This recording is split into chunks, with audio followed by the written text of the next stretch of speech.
Hello everyone, welcome back to the channel. Hope you are doing well and fine, and in today's video I'll be showing you how to use Agoda Cash to book hotel.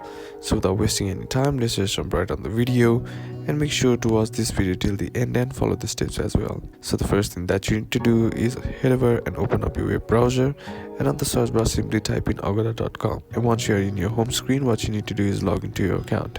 Now once you're logged into your account, on the top bar you'll be seeing your profile icon.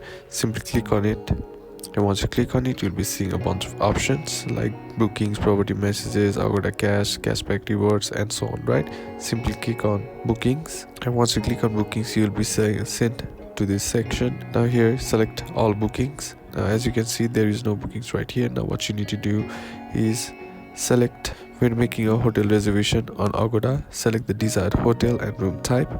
On the payment page, you'll find an option to use your Agoda Cash to pay for the booking. Now simply click on the checkbox or toggle button to apply your Agoda Cash and then proceed to checkout. And that's basically how to use Agoda Cash to book hotel. And that's it for today's video, guys. Hope this video was useful to you. Leave a like if it did. Comment down below what the next video should be on. Consider subscribing to the channel. Thanks for watching. Bye bye.